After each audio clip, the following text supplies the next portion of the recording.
तो बच्चों कैसे हैं आप सब? बहुत-बहुत स्वागत है आपका आज की इस वीडियो में। आज का ये वीडियो क्लास 12th के बच्चों के लिए बहुत ज़्यादा ख़ास होने वाला है क्योंकि इस वीडियो में हम लोग देखने वाले हैं बच्चों क्लास 12th का जो आपका फिज़िकल एजुकेशन का सब्जेक्ट है, इसके मोस्ट इम्पोर्टेंट क्वेश्चंस इस वीडियो में हम लोग देखने वाले हैं बच्चों। जो आपका बोर्ड एग्ज़ाम होने वाला है ना कल, यानी कि 18 फरवरी, जी हाँ बच्चों, 18 फरवरी 2026 को जो कल आपका बोर्ड एग्ज़ाम होने वाला है, तो उसके लिए ये क्वेश्चंस आप सभी बच्चों के लिए बहुत ज़्यादा इम्पोर्टेंट होने वाले हैं। वैसे तो मैंने ऑलरेडी मोस्ट इम्पोर्टेंट क्वेश्चंस के ऊपर एक वीडियो बना दिया है, लेकिन आप में से बहुत सारे बच्चे डिमांड कर रहे थे, हैवी डिमांड कर रहे थे कि सर एक पार्ट 2 का वीडियो लेकर के आइए, जिसके अंदर जो और क्वेश्चंस बच गए हैं, उनको भी कवर करवा दीजिए ताकि हमारी तैयारी में बिल्कुल भी कोई कसर ना रह जाए। तो मैं ये पार्ट 2 का वीडियो लेकर के आ गया हूँ और पार्ट 1 वाला जो वीडियो बनाया था ना, उसका लिंक मिल जाएगा आपको डिस्क्रिप्शन बॉक्स में और आई बटन में, और कमेंट सेक्शन में भी लिंक दे दूंगा। ठीक है, तो वहां से देख सकते हैं। और इस पार्ट 2 के वीडियो में ऐसे ऐसे क्वेश्चंस करवाऊंगा ना, बिल्कुल छटे हुए क्वेश्चन, जो सिलेक्टेड क्वेश्चन है। हर बार के पेपर में यही क्वेश्चंस रिपीट होकर के आते हैं और मेरे मन से तो बस एक ही चीज निकलता है, यार इससे बाहर क्या ही आ जाएगा, क्या ही आ जाएगा सीबीएसई बोर्ड का जो कल आपका यहाँ पर बोर्ड एग्जाम होने वाला है। ठीक है, तो जो बच्चा यहाँ पर ये वीडियो पूरा देख करके चला गया, वो फोड़ेगा कल के एग्जाम में। और जो बच्चा कल ये वीडियो नहीं देख करके गया अपने एग्जाम के लिए, वो डेफिनेटली काफी कुछ लूज कर जाएगा, मतलब कि काफी कुछ छूट जाएगा उस बच्चे से। ठीक है, ऐसा मेरा मानना है। छूटने का मेरा तात्पर्य ये है कि हाँ, तैयारी में थोड़ी बहुत कमी रह सकती है। अगर आप अपनी तैयारी में बिल्कुल भी कोई कमी नहीं रखना चाहते हैं कि तैयारी बहुत बढ़िया हो आपकी, तो इस वीडियो को देख करके जाइएगा। ये जय भैया का वादा है कि आपका एग्जाम बहुत अच्छा जाने वाला है। ठीक है, और बहुत मेहनत किया है बच्चों इस वीडियो को बनाने के लिए। तो इस वीडियो पर 1007 लाइक्स का टारगेट है। मुझे पक्का भरोसा है कि आप सभी करवा देंगे, तो ठोको लाइक। ठीक है, और कमेंट करके बताइएगा वीडियो आपको कैसा लगा। ठीक है, तो चलिए हम अपने वीडियो को शुरू करते हैं बच्चों।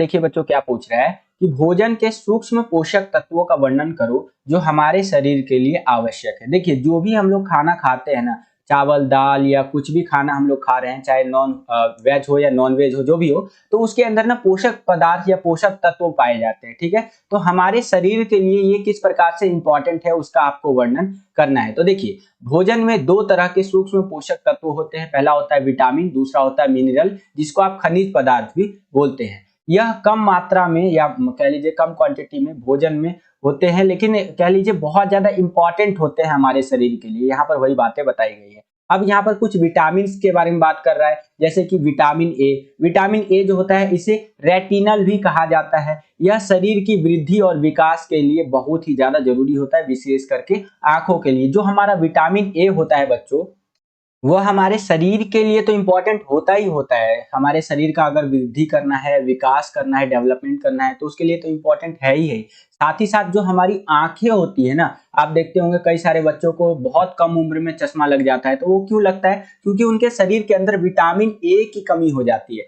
और जिस भी बच्चे को या जिस व्यक्ति के शरीर में विटामिन ए की कमी नहीं होती है, उसको कभी चश्मा नहीं लगता, क्योंकि उनकी आंखें स्वस्थ रहती है। ठीक है, तो ये चीज लिख सकते हैं आप विटामिन ए के बारे में। विटामिन बी क्या होता है भैया? देखिए, इसमें क्या होता है, विटामिन बी जो होता है, ये कई सारे विटामिन का ना एक ग्रुप है। जैसे आपके क्लास में बहुत सारे बच्चे होंगे, ठीक है, तो उसमें से कई सारे आपके दोस्त होंगे, तो आपके दोस्तों का एक व्हाट्सएप ग्रुप होता है ना, उसी प्रकार से यहाँ पर जो विटामिन बी होता है, उसके अंदर ना कई सारे विटामिन आ जाते हैं। और ये कई सारे कह लीजिए 6 विटामिन आते हैं, मेनली यहाँ पर लिखा भी गया है 6 विटामिन आ जाते हैं, जो कि सामान्य स्वास्थ्य के लिए अत्यंत आवश्यक होते हैं। जो जनरली हमारा जो हेल्थ होता है ना, उसके लिए बहुत ज्यादा इंपॉर्टेंट होता है विटामिन बी। उसके बाद आता है विटामिन सी। ये क्या होता है? यह शरीर झोंसों की टेंडन और झोंसों लिगामेंट की मरम्मत और विकास के लिए जरूरी है। यह शरीर की रोग प्रतिरोध क्षमता को भी बढ़ाता है। ओवरऑल जो हमारा इम्यून सिस्टम है, उसको भी ये डेवलप करता है, रोगों से लड़ने में हमें बहुत मदद करता है। फॉर एग्जाम्पल कोरोना ले लीजिए, ठीक है, अभी कोरोना आया था,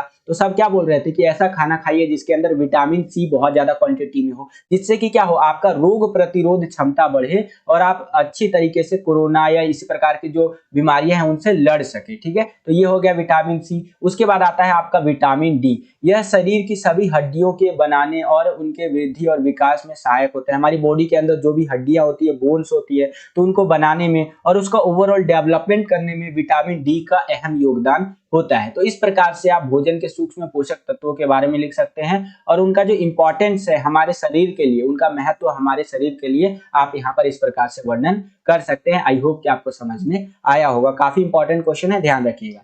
सेम यही क्वेश्चन इंग्लिश मीडियम में इस तरह से रहेगा आपका, यहाँ पर देख सकते हैं कि describe the micronutrients of food which are essential for our body. तो यहाँ पर आप लिख सकते हैं इस प्रकार से आंसर, ये देख ही सकते हैं। विटामिन ए के बारे में आप एक्सप्लेन कर सकते हैं, बी हो गया आपका, सी हो गया और डी हो गया। इन सब के बारे में आप पूरा का पूरा एक्सप्लेन कर सकते हैं। वीडियो में आगे बढ़ने से पहले एक इंपॉर्टेंट इन्फॉर्मेशन है बच्चों, तो बड़े ध्यान से समझिएगा। अगर आप अपने बोर्ड एग्जाम 2026 की तैयारी को नेक्स्ट लेवल पर ले जाना चाहते हैं और उन बच्चों की कैटेगरी में शामिल होना चाहते हैं जो लास्ट टाइम पर भी तैयारी करके अपने बोर्ड एग्जाम्स के अंदर बहुत अच्छे मार्क्स स्कोर करते हैं, यहाँ तक कि 95 प्लस तक स्कोर करते हैं, तो आप हमारे द्वारा बनाए गए सैंपल क्वेश्चन पेपर्स को ले सकते हैं। अभी के टाइम पे आपको ये सैंपल पेपर्स मिल जाएंगे 50% के डिस्काउंटेड रेट पर।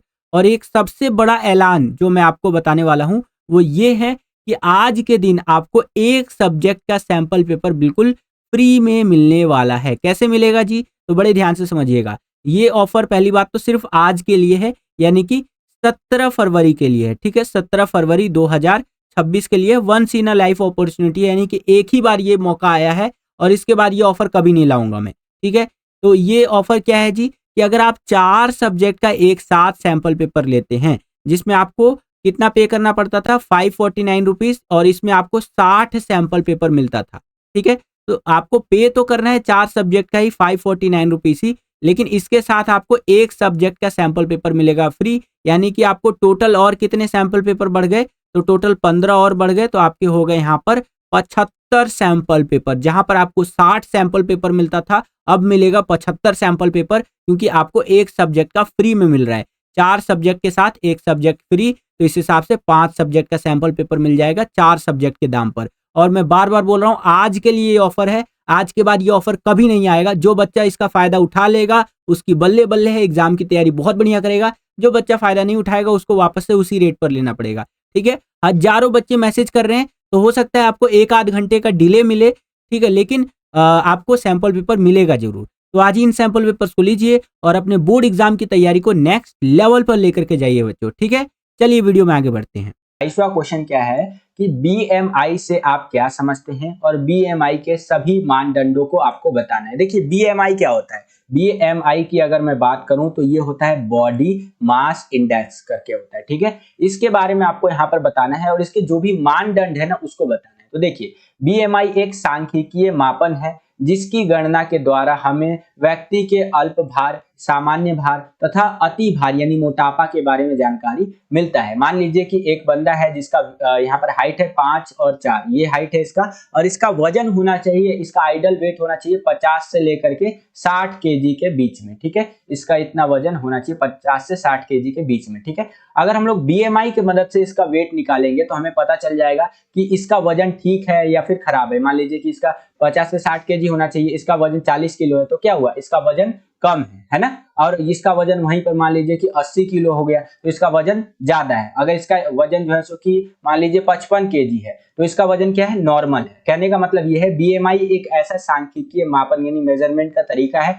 जिसके द्वारा हम लोग अल्प भार का मतलब होता है, कह लीजिए जितना वजन होना चाहिए उससे कम वजन है किसी व्यक्ति का, सामान्य भार मतलब कि जितना वेट होना चाहिए उतना वेट, और अति भार का मतलब होता है मोटापा, यानी कोई बंदा मोटा है, इसके बारे में हम लोग यहाँ जानकारी निकाल सकते हैं, ठीक है। बीएमआई निकालते कैसे हैं, बीएमआई निकालने के लिए जो भार होता है यानी कि केजी, एक बंदे का कितना वजन है वो ऊपर रखेंगे, बटे में नीचे कर देंगे, उसका ऊंचाई यानी कि जो ऊंचाई है उसका वो नीचे रख देंगे मीटर में, ठीक है। तो हमारे यहाँ बीएमआई निकल करके आ जाएगा। अब यहाँ श्रेणी यानी कैटेगरी दे रखा है और बीएमआई दे रखा है। जैसे कि अल्प भार वाला जो व्यक्ति होता है वो इस तरह से दे रखा है, सामान्य भार जो होता है वो 18.5 से लेकर 24.9 तक होता है। जो बहुत ज्यादा मोटा होता है अति भार वाला वो 25.0 से लेकर 29.9 तक होता है, ठीक है। स्थूलता का मतलब होता है ओबेसिटी करके, मतलब मोटा व्यक्ति जो होता है। मोटे व्यक्ति में भी 3 प्रकार के मोटे व्यक्ति है। स्थूलतापूर्ण व्यक्ति नंबर 1 जिसका वेट हो जाता है 30 से लेकर के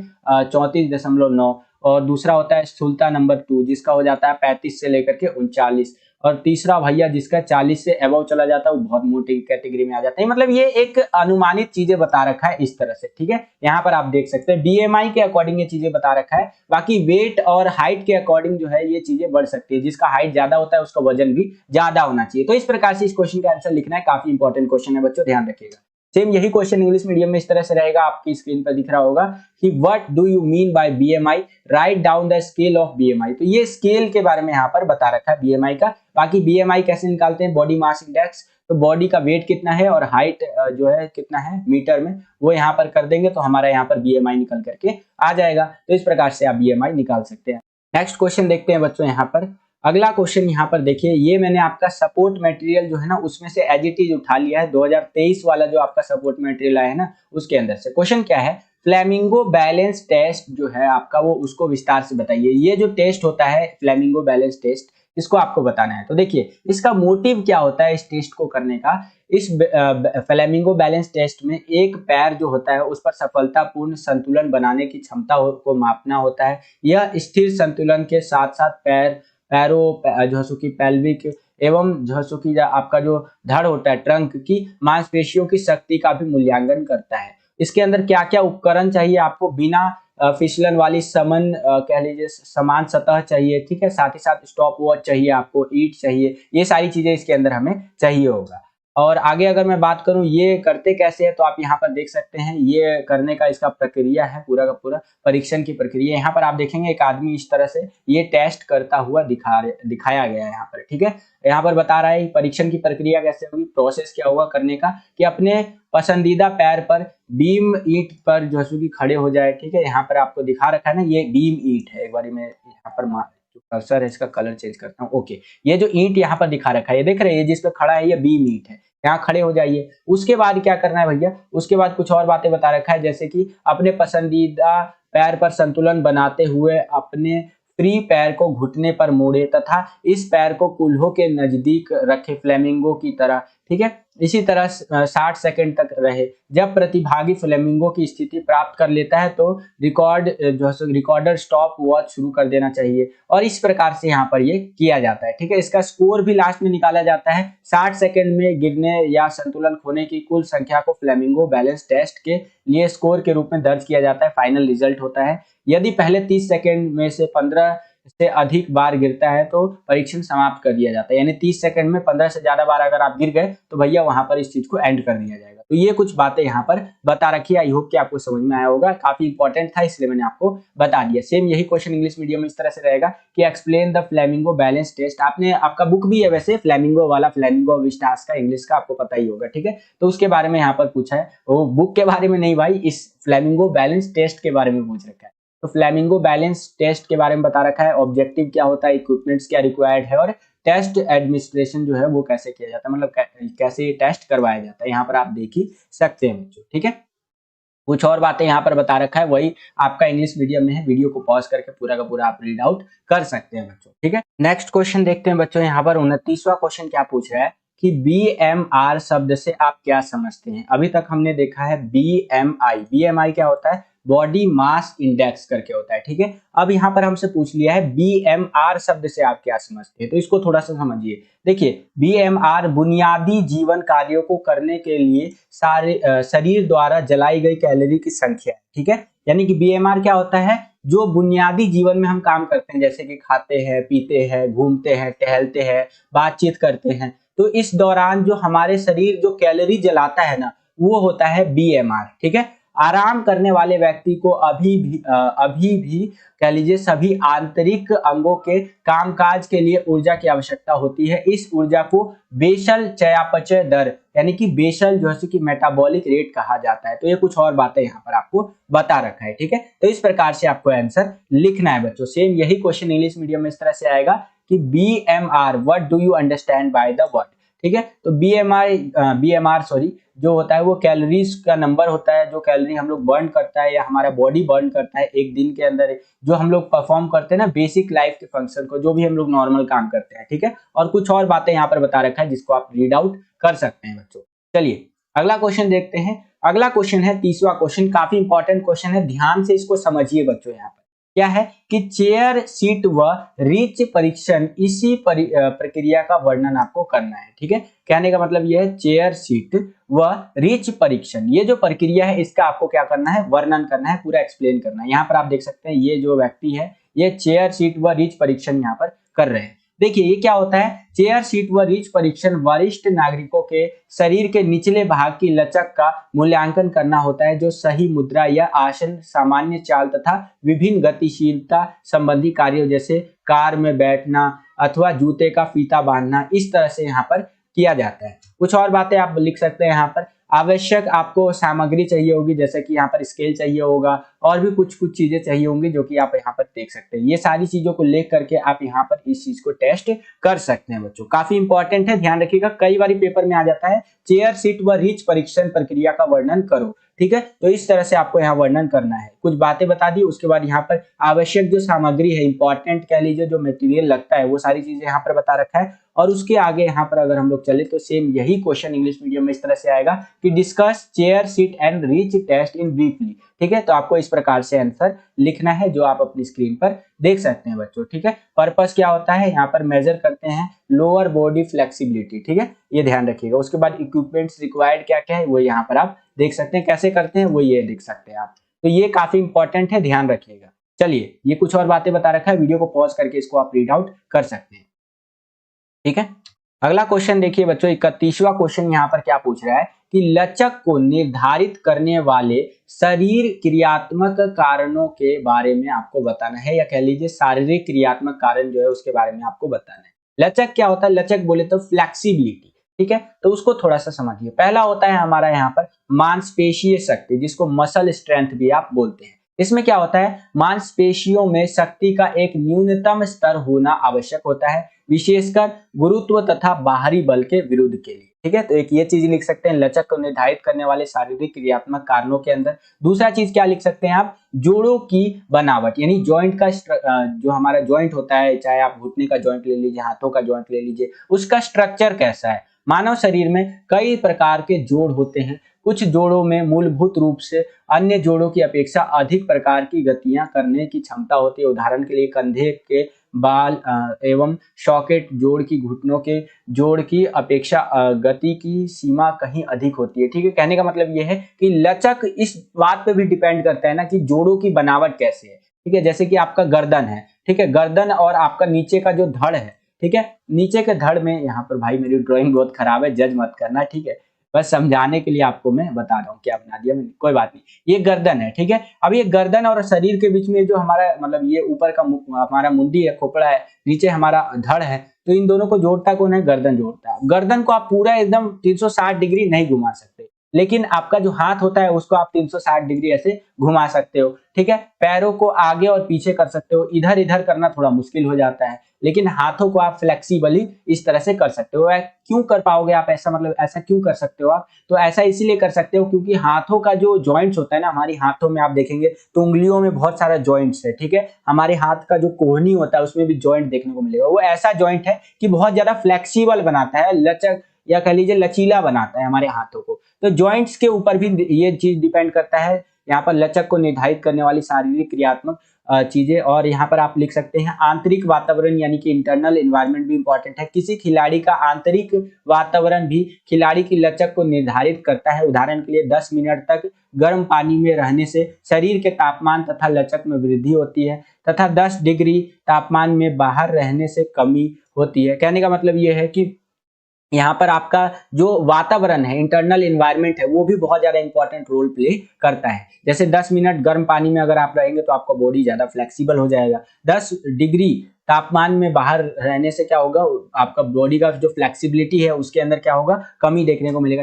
तो जैसे आप ठंडी में देखते होंगे, ठंडी में क्या होता है, हमारे हाथ पैर के जो कह लीजिए मतलब चीजें हैं वो सिकुड़ सी जाती है, जो होता है ना चमड़ी उमड़ी, वो सब सिकुड़ जाता है। आप ये ले लीजिए ना, एक ठंडा पानी ले लीजिए, उसके अंदर आप हाथ डाल के रखिए, या नॉर्मल पानी के अंदर भी, क्या होगा उससे आपका हाथ का जब बाहर निकालेंगे 10 मिनट के बाद, तो आपका हाथ का जो चमड़ा उमड़ा होगा एकदम सिकुड़ सा जाएगा। तो वही चीज बता रहा है कि 10 मिनट गर्म पानी में रहने से शरीर के तापमान में यहाँ पर वृद्धि देखने को मिलेगा, और लचक में यानी फ्लेक्सिबिलिटी में भी वृद्धि देखने को मिलेगा। 10 डिग्री तापमान में बाहर रहने से इसमें कमी देखने को मिलेगी। ठीक है, कुछ और चीजें भी आप लिख सकते हैं बच्चों, जैसे कि आपका चोट यानी इंजुरी के बारे में आप लिख सकते हैं, संयोजक ऊतकों तथा मांसपेशियों में चोट के कारण प्रभावित क्षेत्र में सूजन हो जाती है, इसीलिए हमें यहाँ पर जो रेशेदार ऊतक कम लचीले होते हैं। ठीक है, तो इस प्रकार से आप लिख सकते हैं। आयु तथा लिंग यानी एज और जेंडर के बारे में आप लिख सकते हैं। आयु में वृद्धि के साथ साथ लचक में भी कमी आती है। जैसे जैसे आपका एज बढ़ता जाता है वैसे वैसे आपका बॉडी का जो फ्लेक्सिबिलिटी है उसमें कमी आती है। ठीक है, इसीलिए आप देखते होंगे जो गबरू जवान लौंडे हैं या कह लीजिए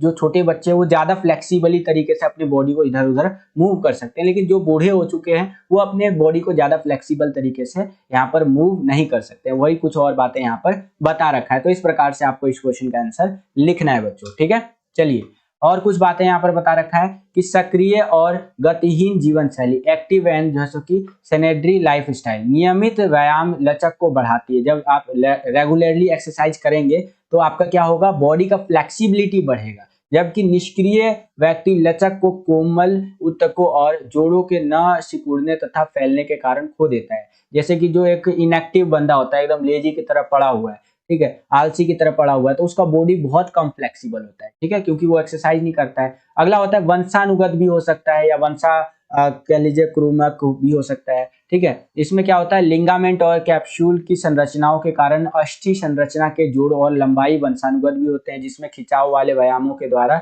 लचक उत्पन्न नहीं की जा सकती। ठीक है, अगर ये जेनेटिकली आ रहा है या वंशानुगत आ रहा है तो आप कुछ भी कर लीजिए, उसमें आप जो है सो कि इसको लचक यानी फ्लेक्सिबिलिटी को बिल्ड नहीं कर सकते हैं बच्चों। ठीक है, तो इस प्रकार से इसका आंसर आप लिख सकते हैं। सेम यही क्वेश्चन इंग्लिश मीडियम में इस तरह से आएगा, राइट अबाउट द जो है कि physiological factors that determine flexibility. तो मसल स्ट्रेंथ लिख सकते हैं, जॉइंट स्ट्रक्चर लिख सकते हैं, इंटरनल एनवायरनमेंट लिख सकते हैं। वीडियो को पॉज करके पूरा का पूरा रीड आप कर सकते हैं।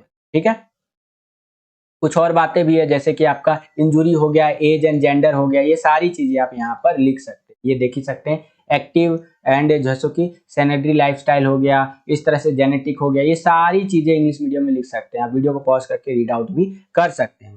ठीक है, अगला क्वेश्चन देखिए बच्चों, यहाँ पर 32वां क्वेश्चन क्या पूछ रहा है हमसे कि गति को निर्धारित करने वाले शारीरिक क्रियात्मक कारक कौन कौन से हैं, विवेचना कीजिए। ठीक है, यानी जो गति होता है आपको उसको निर्धारित करने वाले शारीरिक कारकों के बारे में आपको चर्चा करनी है। ठीक है, क्रियात्मक कारक, तो पहला होता है भैया विस्फोटक शक्ति। बहुत बार 85 बार मैंने आपको बता दिया इसके बारे में, जिसको आप एक्सप्लोजिव पावर भी बोलते हैं। इसमें क्या होता है, प्रत्येक तीव्र तथा विस्फोटक गतिविधि हेतु विस्फोटक शक्ति होना बहुत ज्यादा जरूरी है। जैसे कि मुक्केबाजी में विस्फोटक शक्ति की कमी होगी तो मुक्केबाज में तेज पंच नहीं मार सकता है। ठीक है, इसके अतिरिक्त विस्फोटक शक्ति मांसपेशीय संरचना, आकार तथा सामंजस्य पर भी निर्भर करता है। यानी कहने का मतलब यह है कि विस्फोटक ताकत होना बहुत ज्यादा जरूरी है। जैसे सडनली कोई काम हो रहा है, आपको यहाँ पर बॉक्सिंग करना है, ठीक है, वहां पर बॉक्सिंग कर रहे हैं और सडनली आपको घूसा पड़ने वाला है, तो आप ऐसे क्रिस मूवी की तरह ऐसे नीचे झुक जाइए और उसको घुसा मार दीजिए नीचे से। इतना ज्यादा फुर्ती होना चाहिए।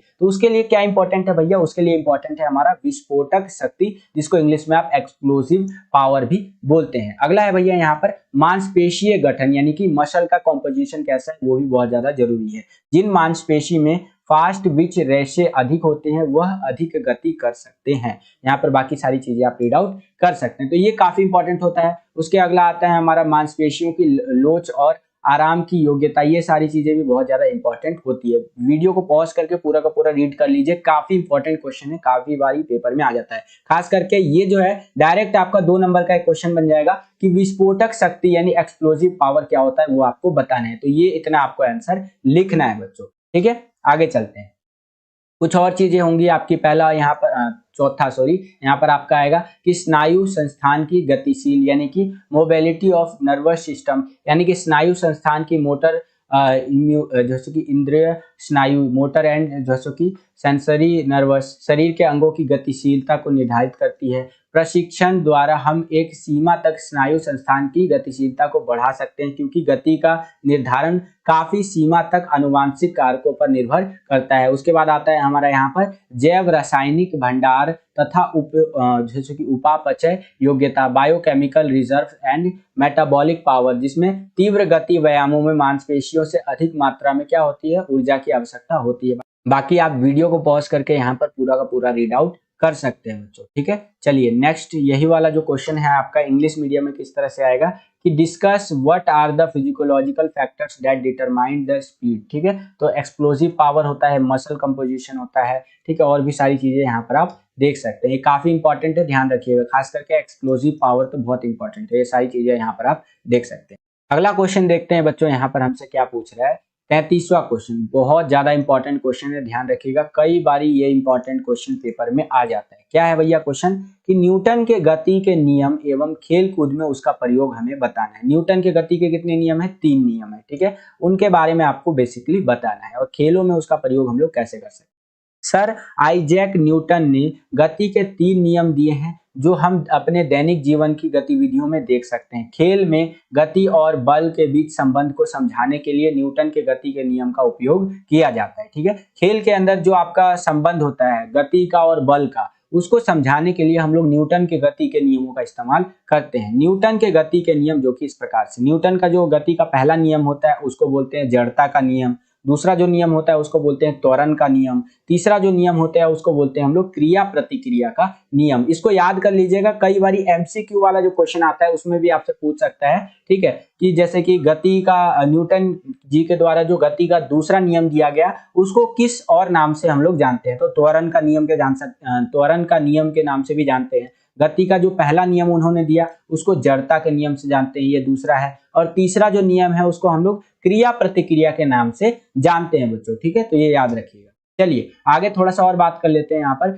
खेल कूद में गति के नियमों का प्रयोग, यहाँ पर पहला जो नियम होता है इसमें स्थिर जो है सो कि स्थिति से गतिशील अवस्था में लाना तथा गतिशील से स्थिर अवस्था में लाने में हम लोग इसको प्रयोग करते हैं। अभी एग्जांपल्स के थ्रू हम लोग समझेंगे, टेंशन मत लीजिए आप। दूसरा जो नियम होता है उसमें किसी भी वस्तु में त्वरण उत्पन्न करना, जैसे कि क्रिकेट बॉल, हॉकी की बॉल कैच करना, हाई जंपर के द्वारा गद्देदार जो है सो कि गिरना, ये होता है हमारा दूसरा नियम। तीसरा क्या होता है, जिसमें तैराकी की शुरुआत में लंबी कूद होना, ऊंची कूद करना और जूडो के गड्ढों पर गिरना, ये तीसरा नियम होता है। ठीक है, ये प्रयोग बताया गया यहाँ पर। अब यहाँ पर एग्जाम्पल्स के थ्रू समझिए गति के नियमों को। पहला नियम देखिए, पहला नियम जिसको हम लोग क्या बोलते हैं, जड़ता का नियम भी बोलते हैं गति के पहले नियम को।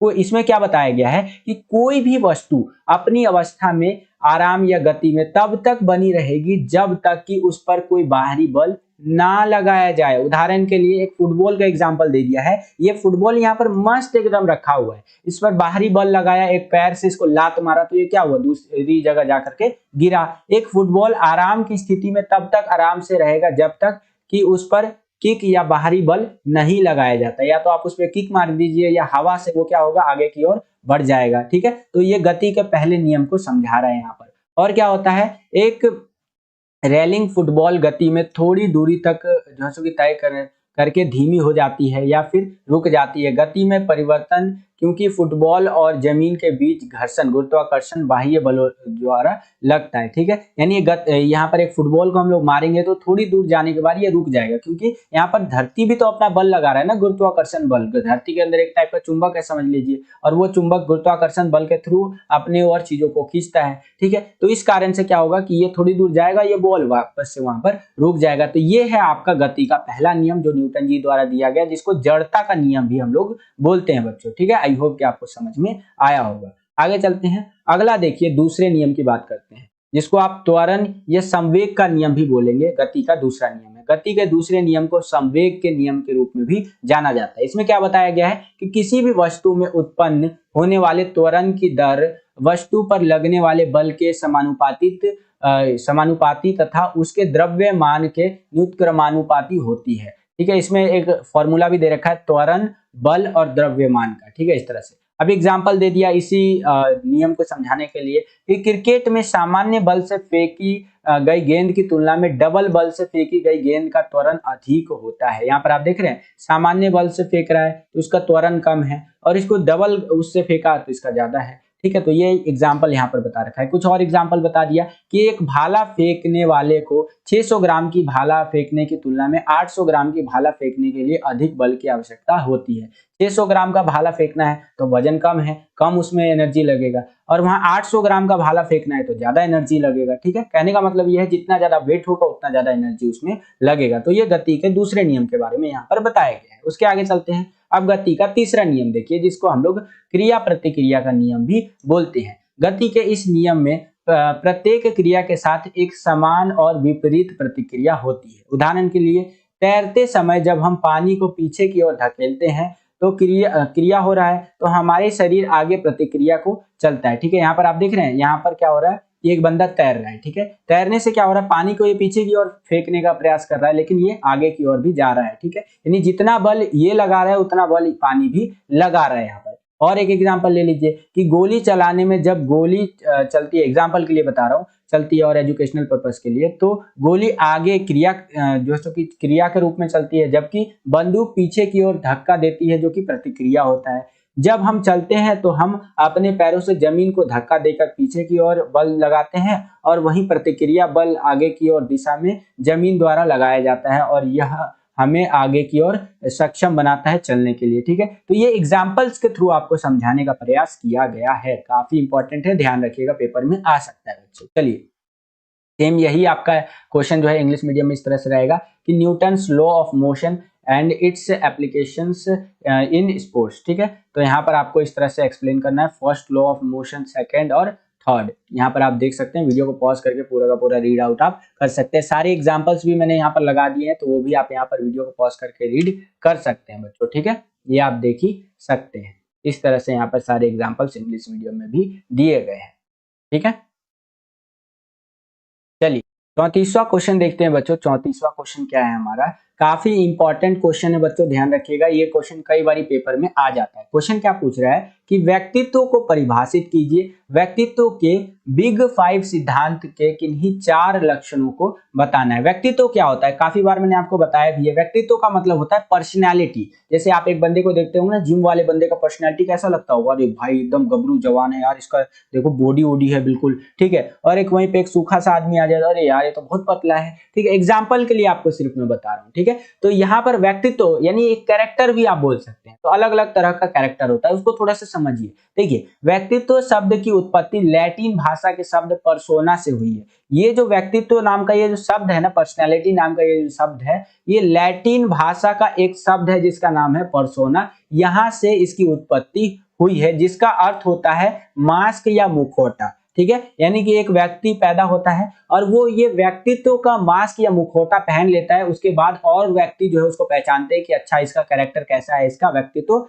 कैसा है। लेकिन यदि हम विस्तार से इसका अर्थ जाने तो जैविक रूप से हम लोग आकार और मनोवैज्ञानिक रूप से सहनशीलता, टॉलरेंस, सामाजिक रूप से चरित्र यानी कैरेक्टर, इस रूप में व्यक्तित्व को जानते हैं। ठीक है, यानी जैविक रूप से बात करें तो हम लोग आकार देखते हैं, मनोवैज्ञानिक रूप से हम लोग बात करें तो टॉलरेंस देखते हैं कि कितना बंदा सहन कर सकता है, सामाजिक रूप से अगर किसी का व्यक्तित्व देखना है तो उसका कैरेक्टर देखा जाता है, भावनात्मक गुण देखा जाता है और रुचियां देखी जाती है, व्यवहार, योग्यता आदि विशेषताएं इसके अंदर शामिल होता है। तो इस प्रकार से आंसर आपको लिखना है। ठीक है, अब यहाँ पर बिग 5 लक्षण सिद्धांत के अनुसार व्यक्तित्व के लक्षण यहाँ पर इस प्रकार से एक्सप्लेन कर रखा है। पहला होता है स्पष्टता संबंधित लक्षण, इसमें जो बंदा होता है उसका व्यवहारिक चीज देखा जाता है, उसकी कल्पना शक्ति देखी जाती है, उसकी रुचि कैसी है, उसका बौद्धिक जिज्ञासा की चाह कैसी है, उसकी रचनात्मकता कैसी है, भावना कैसी है, वो सारी चीजें देखी जाती है। दूसरा जो बंदा होता है जो होता है आपका कर्तव्य निष्ठा संबंधी लक्षण वाला, इसमें क्या होता है जीवन की चुनौतियों के साथ वो सक्षम होता है। ठीक है, मतलब जीवन की जो चुनौतियां हैं उसको वो सोचता है कि यार इसको तो मैं कर ही सकता हूँ। ठीक है, और क्या लिख सकते हैं आप इसके अंदर, आत्म अनुशासन होता है, यानी कि वो कह लीजिए जो भी डिसिप्लिन बनाता है उसको वो फॉलो करता है। कर्तव्य निष्ठ होता है बंदा, दूसरों पर निर्भरता जो सो की देखने को मिलती है। कठोर परिश्रमी रहता है और महत्वाकांक्षी बंदा रहता है, किसके अंदर, कर्तव्य निष्ठा संबंधी लक्षण वाले व्यक्ति के अंदर। तीसरा आता है बहिर्मुखी संबंधी लक्षण वाले व्यक्ति, जिसके अंदर ऊर्जा देखने को मिलता है, हमें सकारात्मकता यानी पॉजिटिव बंदा रहता है, भावनाएं देखने को मिलती है, स्वीकारात्मक चीजें देखने को मिलती है, मिलनसार देखने को मिलता है, बातूकी देखने को मिलता है, जिंदा दिल होता है बंदा, स्नेह वाला प्यार करने वाला बंदा होता है और मित्रतापूर्ण यानी कि फ्रेंडली बंदा होता है। ठीक है, अगला आता है सहमतता संबंधी लक्षण, ये क्या होता है, इसमें सहयोग उसका देखने को मिलता है, उसका जो है सो कि व्यवस्थित देखने को मिलता है, उदारता देखने को हमें यहाँ पर मिलता है। और लास्ट में आता है हमारा मनोविक्षुब्धता वाला संबंधी लक्षण। इसमें क्या होता है, उसका गुस्सा देखने को मिलता है, हमें अवसाद देखने को मिलता है और चिंता देखने को मिलता है। ठीक है, तो इस प्रकार से बच्चों आप यहाँ पर एक्सप्लेन कर सकते हैं बिग 5 जो लक्षण सिद्धांत है इसके अनुसार व्यक्तित्व के लक्षणों को। ठीक है, आई होप कि आपको समझ में आया होगा, काफी इंपॉर्टेंट है, खाली यही वाला आपका 5 नंबर में आ जाता है, ध्यान रखिएगा।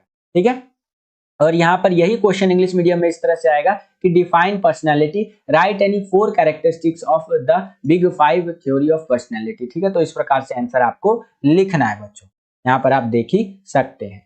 आगे चले तो बिग 5 पर्सनालिटी थ्योरी के बारे में आप यहाँ पर सारी चीजें देख सकते हैं, वीडियो को पॉज करके रीड आउट भी कर सकते हैं बच्चों। और अगर आपको वीडियो पसंद आ रहा है तो वीडियो को लाइक कर दीजिए, जितना ज्यादा वीडियो को लाइक करेंगे उतना ज्यादा हमारा मोटिवेशन बढ़ता है और वीडियोस को बनाने के लिए। ठीक है, तो वीडियो को लाइक भी जरूर कीजिए। चलिए आगे चलते हैं, अब हम लोग आ गए हैं 35वें क्वेश्चन के अंदर। इसमें क्या बोल रहा है कि अंतर्मुखी व बहिर्मुखी के बीच उनकी विशेषताओं के आधार पर अंतर आपको स्पष्ट करना है। दो तरह के व्यक्ति होते हैं, एक होता है अंतर्मुखी बंदा, एक होता है बहिर्मुखी बंदा। ठीक है, उनके अंदर क्या विशेषताएं होती है उसके आधार पर अंतर बताना है, डिफरेंशिएट करना है दोनों लोगों के बीच।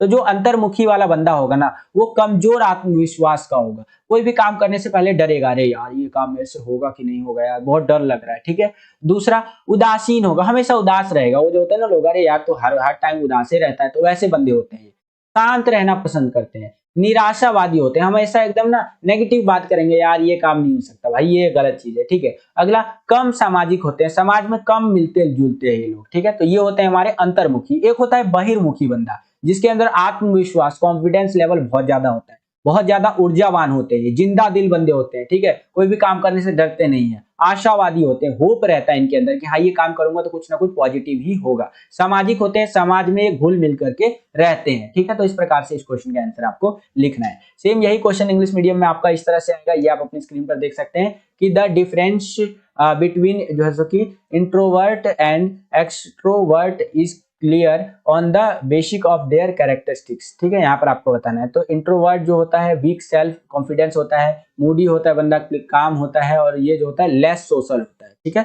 और जो आपका आउटगोइंग वाला कह लीजिए या फिर कह लीजिए आपका जो एक्सट्रोवर्ट होता है, ठीक है, तो उसके अंदर कॉन्फिडेंस बहुत ज्यादा होता है, एनर्जेटिक बंदा होता है। ठीक है, लवली होता है, तो कह लीजिए लिवली, वो बहुत ज्यादा जिंदा दिल टाइप का होता है। ठीक है, ऑप्टिमिस्टिक होता है और सोशल बंदा होता है। अगला क्वेश्चन देखिए बच्चों, ये भी इंपॉर्टेंट मुझे लगा, लास्ट टाइम पे मैंने इस क्वेश्चन को ऐड किया है, बिल्कुल ध्यान से देखिएगा क्योंकि कल के पेपर में हो सकता है आ जाए। ठीक है, जोड़ों के विस्थापन से आप क्या समझते हैं, किन्हीं दो प्रकार के विस्थापनों को समझाइए। तो देखिए जोड़ों का विस्थापन, जिसको जॉइंट का आप कह सकते हैं डिसलोकेशन होना, जोड़ों का विस्थापन या डिसलोकेशन एक मुख्य चोट होता है। वास्तव में यह जुड़ी हुई अस्थियों के जोड़ों की सतहों का विस्थापन होता है। विस्थापन निम्न प्रकार के होते हैं, यहाँ पर एक चित्र के माध्यम से भी आपको दिखा रखा है, ये देख रहे हैं, ये बॉडी दिखा रखा है और इस बॉडी के अंदर ये जो इसके जॉइंट्स है ये डिसलोकेट हो गए हैं। हमारे यहाँ पर जो जॉइंट दिखा रखा है इसका, ये बिल्कुल नॉर्मल है, लेकिन यहाँ पर जो इसका जॉइंट है ये अलग हो गया है थोड़ा। ठीक है, तो ये डिसलोकेशन हो गया है, वही चीज यहाँ पर चित्र के माध्यम से दिखा रखा है। अब कुछ बातें मतलब दो तरह के बारे में बता रखा है। पहला होता है आपका कि निचले जबड़े का विस्थापन यानी डिसलोकेशन ऑफ लोअर जॉ। ये क्या होता है, सामान्यतः यह तब हो जाता है जब थोड़ी किसी वस्तु से टकरा जाए, अधिक मुंह खोलने से भी निचले जबड़े का विस्थापन हो जाता है। मुंह की बात करें, जो हमारा मुंह होता है ना, उसके अंदर भी डिसलोकेशन देखने को मिलता है। दूसरा क्या होता है भैया, कंधे के जोड़ों का विस्थापन यानी डिसलोकेशन ऑफ शोल्डर्स जॉइंट, जो कि आप यहाँ पर देख सकते हैं, ये कंधे के जोड़ों का विस्थापन है। कंधे के जोड़ों का विस्थापन अचानक झटके या कठोर सतह पर गिरने से हो सकता है। इस चोट में जो है कि ह्यूमरस का शिरा सॉकेट से बाहर आ जाता है। ठीक है, तो इस तरह से आप यहाँ पर देख सकते हैं, ये जो है ये बाहर आ गया है। ठीक है, और ये दाहिने कंधे का विस्थापन यहाँ पर दिखाया गया। तो इस प्रकार से इस क्वेश्चन का आंसर आप लिख सकते हैं बच्चों। आई होप कि आपको समझ में आया होगा। अगला क्वेश्चन देखिए, ये वाला क्वेश्चन मैंने आपको समझाया भी है वैसे, कि अस्थिभंग के प्रकार लिखे तथा किन्हीं 3 प्रकार के बारे में संक्षेप में आपको बताना है। ठीक है, तो यहाँ पर अस्थिभंग देखिए 5 प्रकार के बता रखे हैं। पहला है आपका कच्ची अस्थिभंग, दूसरा है बहिर्मुखी अस्थिभंग, तीसरा है अनुप्रस्थ अस्थिभंग, चौथा है तिरछा अस्थिभंग, पांचवा है आपका पचंडी अस्थिभंग। ये इंग्लिश में भी आप यहाँ पर देख सकते हैं। जो कच्चा अस्थिभंग होता है वो इस तरह से होता है, यहाँ पर आप देख सकते हैं। जो बहुखंडीय अस्थिभंग होता है, मतलब कि अस्थिभंग का मतलब होता है फ्रैक्चर, जो हड्डी के बीच में बहुखंडीय अस्थिभंग हो जाता है, मतलब हड्डी चकनाचूर हो जाना एक तरह से, ये बहुखंडीय होता है। अगला होता है अनुप्रस्थ अस्थिभंग, जो कि कुछ इस टाइप का होता है। फिर आता है तिरछा अस्थिभंग, जिसमें जो हमारा जो बोन होता है, हड्डी होता है, वो तिरछे रूप में ना टूट जाता है एक तरह से, ठीक है, इस तरह से हो जाए, फ्रैक्चर हो जाता है। फिर आता है पचंडी, जिसके अंदर ना क्रैक आ जाता है, ये अस्थिभंग होता है, ठीक है। तो इस प्रकार से यहाँ पर आप अस्थिभंग के बारे में देख सकते हैं। अब यहाँ पर उनके बारे में बता रखा है कि कच्चा अस्थिभंग क्या होता है, हड्डियों के नरम होने के कारण बचपन में हो जाता है ये। बहुखंड अस्थिभंग में क्या होता है, 2 से अधिक टुकड़ों में हड्डी टूट जाती है। अनुप्रस्थ अस्थिभंग क्या होता है, समकोण में टूट जाता है हड्डी हमारा। तिरछा अस्थिभंग क्या होता है, इसके अंदर विकर्ण में टूटी हुई हड्डियां देखने को मिलती है। और पचंडी अस्थिभंग क्या होता है, हड्डियां टूटने के पश्चात उनके सिरे एक दूसरे में घस जाते हैं, जैसा कि आप यहाँ पर देख ही सकते। तो बस बच्चों यही था आज का ये वीडियो। आशा करता हूँ आपको ये वीडियो पसंद आया होगा। अगर आपको ये वीडियो पसंद आया तो कर दीजिए ज़्यादा से ज़्यादा लाइक। जितना ज़्यादा वीडियो को आप लाइक करते हैं उतना ज़्यादा हमारा मोटिवेशन बढ़ता है इसी तरह की वीडियोस को बनाने के लिए। चैनल पर अगर आप नए आ गए हैं, अभी तक आपने विद्यालय स्टडी पॉइंट को सब्सक्राइब नहीं किया है तो सब्सक्राइब कर लीजिए। इसी तरह की वीडियोस हम आपके लिए लेकर के आते रहते हैं। और अभी तो कल आपका केवल फिजिकल का बोर्ड एग्जाम होने वाला है, उसके बाद आपका जियोग्राफी का होगा, हिंदी, इंग्लिश और हिस्ट्री वगैरह सबके लिए कंटेंट आएगा बच्चों। तो सब्सक्राइब करके रखिएगा, अभी हमारा और आपका साथ काफी लंबा चलने वाला है। सब्सक्राइब करने के बाद बगल में आपको बेल का, घंटा कुछ भी कह सकते हैं, उसका आइकन देखने को मिलेगा, उसको प्रेस करके ऑल पे क्लिक कर दीजिएगा, जिससे कि जो भी हम नया वीडियो अपलोड करें उसका नोटिफिकेशन सबसे पहले आपके फोन पर आ जाया करे और आपकी जो तैयारी है एग्जाम्स के लिए वो और भी बेहतर से बेहतर तरीके से हो सके। इस वीडियो के लिए इतना ही, मिलता हूँ आपसे अगली एक्साइटिंग वीडियो में। तब तक के लिए खुश रहिए, खुश रखिए सभी को। जय हिंद, वंदे मातरम।